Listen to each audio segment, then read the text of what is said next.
Happy Navaratri எல்லாருக்கும். இன்றைக்கி என்னோடய சேனல் B2 குக்ஸில் நவராத்திரி நைவேத்தியம் ரெசிபி, ஒரு ரைஸ் ரெசிபி, உளுந்தோரை கருப்பு உளுந்து வச்சு ஒரு நைவேத்தியம் ரெசிபி ஒன்று பார்க்கலாம். கண்டிப்பாக எல்லோரும் ட்ரை பண்ணி பாருங்கள். இதுக்கு ஒரு பேனில் அரை டீஸ்பூன் நல்லெண்ணெய் விட்டுருக்கேன். இதில் 2 சின்ன பீஸு பெருங்காயம் போட்டிருக்கேன். இதில் ஒரு சேப்பு மிளகாய், ஒரு காஷ்மீரி சில்லி உடைச்சி போட்டிருக்கேன். 1.5 டீஸ்பூன் கருப்பு உளுந்து சேர்த்துக்கிறேன். நல்ல வாசனை வர அளவுக்கு வறுக்கணும். அரை டீஸ்பூன் மிளகு, இதெல்லாம் நல்ல வாசனை வந்து கலர் மாறுற அளவுக்கு வறுத்துக்கலாம்.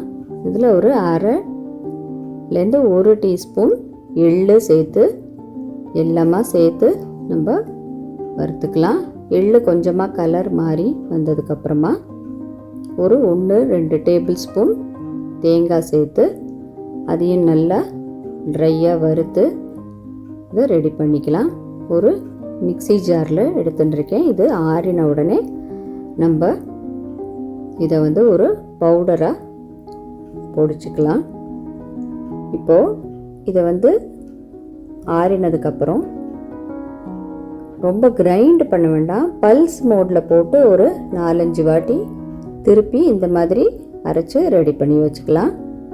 இப்போது நம்ம இந்த ரைஸுக்கு இதை மிக்ஸ் பண்ணுறது பார்க்கலாம். ஒரு 1-2 டேபிள் ஸ்பூன் நல்லெண்ணெய் எடுத்துட்டுருக்கேன். நல்லெண்ணெய் தான் ரொம்ப நல்லா இருக்கும் டேஸ்ட்டு. இதில் அரை டீஸ்பூன் கடுகு நல்லா வெடித்து வரட்டும். கடுகு வெடித்து நல்லா வெடித்து வந்ததுக்கப்புறமா பச்சை வேர்க்கடலை சேர்க்குறேன் நான். இதை நல்லா ஃப்ரை பண்ணிக்கலாம். நல்லா க்ரன்ச்சியாக நல்லாயிருக்கும் வேர்க்கடலை சேர்க்கும்போது. பச்சை வேர்க்கடலை நல்லா ஃப்ரை ஆனதுக்கப்புறம் ஒரு அரை டீஸ்பூன் பெருங்காயம், நல்லா ஃப்ரெஷ்ஷு கருவேப்பிலை சேர்த்து இதையும் நல்லா வறுத்துக்கலாம். முந்திரி சேர்த்துருக்கேன். இது ஆப்ஷனல் தான். முந்திரி கலர் சேஞ்ச் ஆகிற வரைக்கும் நல்லா ஃப்ரை பண்ணிவிட்டு நம்ம ஆல்ரெடி வடித்து வச்சுருக்கிற சாதம் அதில் சேர்த்துடுறேன். இதை நல்லா ஒரு லைட்டாக மிக்ஸ் பண்ணதுக்கப்புறமா நம்ம கருப்பு உளுந்தெல்லாம் வச்சு அரைச்ச இந்த பவுடரையும், இந்த குவான்டிட்டி ரைஸ்னால் ஒரு அழகு ரைஸுக்கு இந்த குவான்டிட்டி பவுடர் பண்ணியிருக்கேன். தேவையான அளவு உப்பு எல்லாம் சேர்த்து நல்லா கலந்து விட்டுக்கலாம். அவ்வளோதான், ரெடி. சூப்பரான உளுந்தோரை. கண்டிப்பாக ட்ரை பண்ணி பாருங்கள். இது லஞ்ச் பாக்ஸுக்கும் நல்லாயிருக்கும். ட்ரை பண்ணி பார்த்து எப்படி வந்ததுன்னு கண்டிப்பாக கமெண்ட் பண்ணுங்கள்.